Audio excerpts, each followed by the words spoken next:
loves, Ohio, na-miss ko kayo. So, for today's vlog, alam nyo na, may gala tayo kaya maaga tayong aalis. Charis! Grabe, mas maaga pa talaga yung pag-alis ko ngayon kaysa sa mga araw na may duty ako. Pero teka muna, kailangan nating mag-load para mapunta tayo sa lugar kung saan tayo magkikita-kita. Patingin muna ng mukha ng kinakabahan dahil akala ko hindi ako aabot sa call time. My gosh! Buti na lang talaga Sunday ngayon at kahit papano walang train delay kaya marireach natin ang call time. As you can see, nasa Denshore train na tayo papunta sa Shibuya kung saan makikita-kita kasama ang nagagandahan nating kasamahan. At dahil nga maaga pa, nagawa pa nating mag-CR outfit check. Tignan nyo naman kung sino yung nakita ko sa Shibuya. Ang gaganda naman nila. Hachiko exit nga pala ang kailangan nating puntahan kung saan nandyan na ang mga mamshi ates of Manila Pak. Hachiko, say hello! Alam nyo ba, 2 taon na ako dito pero ngayon ko lang na solo si Hachiko. I mean, sobrang busy ng lugar na to. From Saitama, nandito nga pala tayo sa Shibuya, ang meet up para sa ating aura for today. On the way na tayo sa van kung saan tayo sasakay papunta sa Nikko!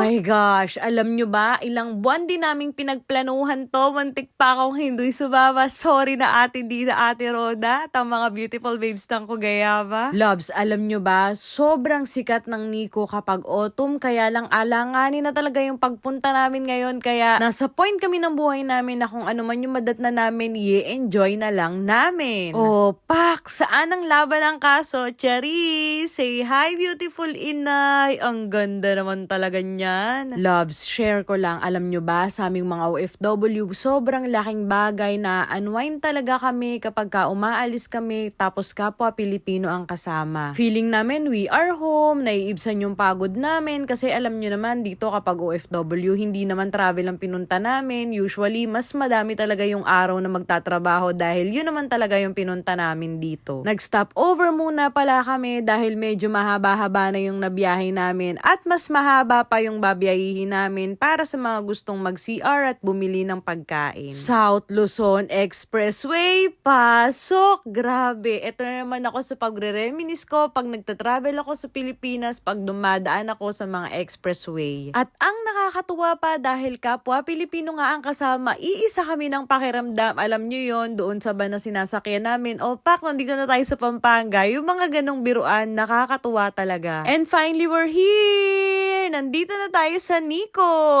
Ang first stop nga pala natin ay ang Shinkyo Bridge or Sacred Bridge. After mag-park, naglakad kami ng 10 to 15 minutes para makapunta kami doon sa bridge. At the same time, yung temple malapit na rin doon. 2 taon na ako dito pero I can say ito yung literal na parang hindi nag-autumn kasi sobrang lamig talaga. Parang pakiramdam namin winter na siya agad. By the way, loves, don't worry about me kasi patong-patong po yung heat tech kaya nailaban ng coordinates. Charot! By the way, loves, sa mga gusto or may balak pumunta dito, here's the details. From April to October, open siya from 8:30 to 16:30, then November to March 9 to 16. Wala siyang closing day. And 300 yan po pala ang admission dito. Hindi ko alam kung ako lang ba yung nakakaramdam na kahit Roman Catholic ako, nabibless pa rin ako talaga kapag pumupunta ako sa mga temple sa Japan. Siguro kasi solemn, peaceful, kaya sobrang na-enjoy ko rin siya. Sobrang ganda rin ng view dito, nakaka-unwind, nakaka-relax, at yung bridge niya talagang nanlalaban din siya. Hindi lang mga lokal, hindi lang Nihonjin, hindi lang din mga Pilipino, marami pang ibang lahi ang nakita namin dito. Tignan nyo naman kung gaano kaganda yung view. Mga be, ako lang to.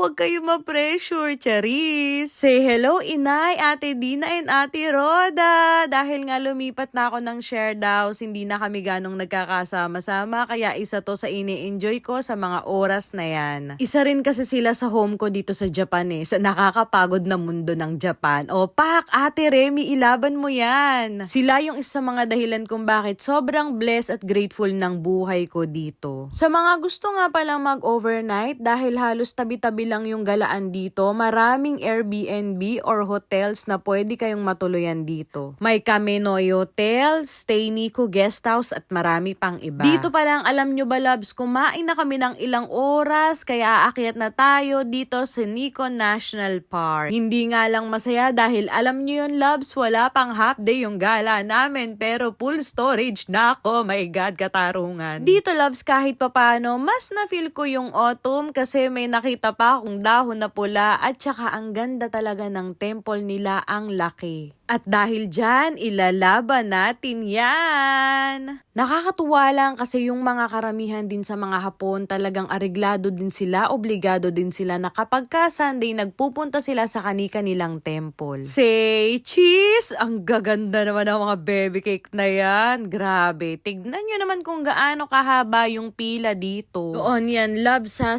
mismong pinakaloob ng temple. Pero dahil nga kulang yung oras natin, nagpray na lang kami sa gilid, then okay na, hindi na kami pumasok sa loob. Dahil pare-parehas nga tayong gutom, pero nakakita kami ng ref magnet, kaya bumili na muna kami para hindi kami magsisi sa huli. Charis! Kakain po muna kami dito sa Gasuto o Gasto. Tara, let's eat, itadakimasu! Thank you for watching, loves. Keep safe. God bless. Love you. Bye-bye. Enjoy, loves. Thank you so much, Move with Ease Japan.